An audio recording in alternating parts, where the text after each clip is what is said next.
মালদহের সরকারি ঐতিহ্যবাহী রামকেলি মেলার আমন্ত্রণপত্রের নাম নেই বিরোধী সাংসদদের, যা নিয়ে শুরু হয়েছে রাজনৈতিক চর্চা। সরকারি অনুষ্ঠানেও আমরা ওরা, আমন্ত্রণপত্রে বিরোধী সাংসদদের নাম না থাকা নিয়ে বিতর্ক। জেলার ঐতিহ্যবাহী প্রাচীন মেলায় আমন্ত্রণপত্রে অতিথি তালিকায় নাম নেই জেলার 2 সদ্য নির্বাচিত সাংসদদের।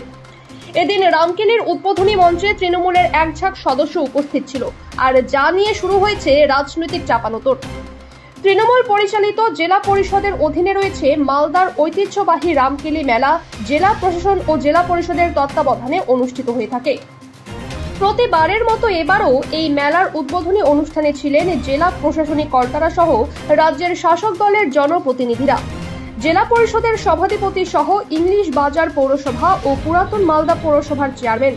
মেলার সরকারি আমন্ত্রণপত্রের তালিকায় তৃণমূলের একাধিক বিধায়ক মন্ত্রীর প্রশাসনিক কর্তা ব্যক্তিদের নাম থাকলেও সেখানে নাম নেই উত্তর মালদা লোকসভা কেন্দ্রের বিজেপি সাংসদ খগেন মুর্মু ও দক্ষিণ মালদা লোকসভা কেন্দ্রের কংগ্রেস সাংসদ ঈশা খান চৌধুরী। এই নিয়ে শুরু হয়েছে জেলায় রাজনৈতিক চর্চা। জেলার প্রাচীন ঐতিহ্যবাহী মেলায় সাংসদদের নাম নেই, সেই নিয়ে রাজনৈতিক মহলে শুরু হয়েছে চর্চা। উত্তর মালদা বিজেপি সাংসদ খগেন মুর্মু জানান, কংগ্রেসের এটাই তো সংস্কৃতি, এরা কাউকে বিশ্বাস করে না, কাউকে ভরসা করে না, মানুষকে বিশ্বাস করে না, এমনকি তৃণমূল কংগ্রেস নিজেকেও বিশ্বাস করে না।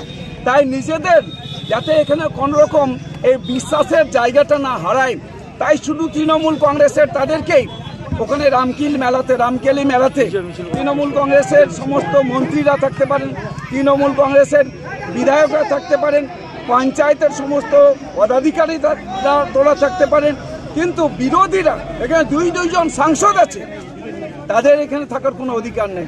এখানে বিরোধী আমাদের এমএলএ আছেন এখানে 4 জন, তাদেরকে এখানে ডাকা হয়নি। অর্থাৎ এটাই তৃণমূল কংগ্রেসের সংস্কৃতি। এরা মানুষকে কখনো আপন করতে জানে না, এরা শুধু লুট করতে জানে। তাই তৃণমূল কংগ্রেস ওখানে একটা মেলা হচ্ছে, এই মেলাতে লোকে সমস্ত জনপ্রতিনিধি থাকবেন, সব মানুষের মেলা, এটা তো দীর্ঘদিনের মেলা। আমাদের রামকেলি মেলা, আমাদের শ্রী চৈতন্যদেব তিনি এইখানে এসেছিলেন। এই মেলাতে সবাই যাবে, প্রত্যেকটা মানুষের এখানে যাওয়ার অধিকার আছে, প্রত্যেকটা জনপ্রতিনিধির তার ওখানে আমন্ত্রণ পাওয়ার অধিকার আছে, এটা বঞ্চিত করছে। অর্থাৎ পশ্চিমবাংলায় শুধু বঞ্চনার বাইরে তৃণমূল কংগ্রেস কখনো ভাবতে পারে না, এরা শুধু বঞ্চিত করে মানুষকে। তাই বঞ্চনার প্রতিবাদে মানুষ আজকে রুখে দাঁড়াচ্ছেন।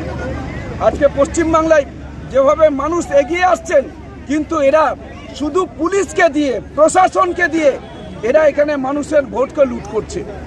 তাই আজকে এই বঞ্চনার প্রতিবাদে মানুষ সবাই সামিল হচ্ছেন, দেখছেন চারিদিকে এর বিরুদ্ধে মানুষ আজকে রুখে দাঁড়াচ্ছে। দক্ষিণ মালদা লোকসভা কেন্দ্রের কংগ্রেস সাংসদ ঈশা খান চৌধুরী জানান, রামকেলি মেলা মালদার একটি ঐতিহ্যবাহী মেলা। এই মেলায় সাংসদকে নিমন্ত্রণ করা হচ্ছে না, এটা কেন হচ্ছে সেটাই আমার প্রশ্ন। যে সেই আমন্ত্রণ অতিথি হিসাবে যারা রয়েছেন, সেখানে আমাদের মালদা দক্ষিণ কেন্দ্র যেখানে রামকেলি মেলাটা হচ্ছে, দক্ষিণ মালদা লোকসভা কেন্দ্রের অন্তর্গত সেই জায়গাটি, সেখানে নির্বাচিত প্রতিনিধি এমপি ঈশা খানের নাম সেখানে আমরা কারো আমন্ত্রণপত্রে দেখলাম না, এবং অনুষ্ঠান স্থলেও আমরা দেখতে পাচ্ছি। এটা অত্যন্ত দুঃখের এবং বেদনার। যেখানে আমরা দেখতে পাচ্ছি তৃণমূলের বিধায়ক থেকে শুরু করে জেলা পরিষদের কর্মাধ্যক্ষ শুরু করে পৌরসভার চেয়ারম্যান থেকে শুরু করে প্রত্যেকেরই সেই কার্ডে আমন্ত্রণ পত্রে সেখানে নাম রয়েছে এবং তাদেরকে আমন্ত্রণ জানানো হয়েছে। মনে হচ্ছে যে এটা একটা রাজনৈতিক প্রোগ্রাম।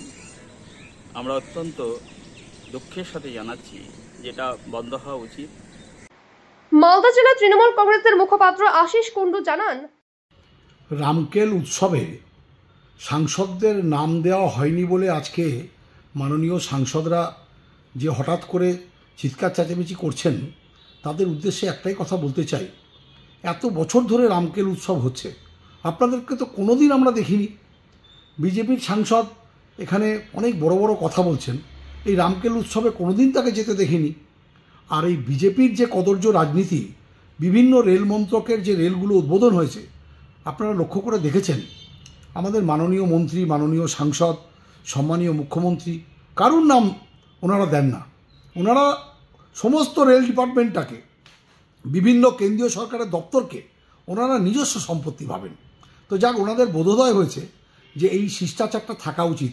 ওনারা যেরকম দেখিয়েছিলেন আমরাও তো সেটা দেখেই অভ্যস্ত, টিট ফর ট্যাট করতে করতেই অভ্যস্ত। ওনাদের যদি বোধোদয় হয় আমরাও তাহলে আগামী দিনে অবশ্যই আমাদেরও বোধোদয় হবে। আপনাদের কাছে একটাই আবেদন থাকবে, রামকেল উৎসব ঠাকুরের উৎসব, সনাতনদের উৎসব, সমস্ত মানুষের উৎসব। শুধুমাত্র সাংসদ হিসাবেই সেখানে আসতে হবে, মানুষ হিসাবে সেখানে যাওয়ার কোনো অধিকার নেই।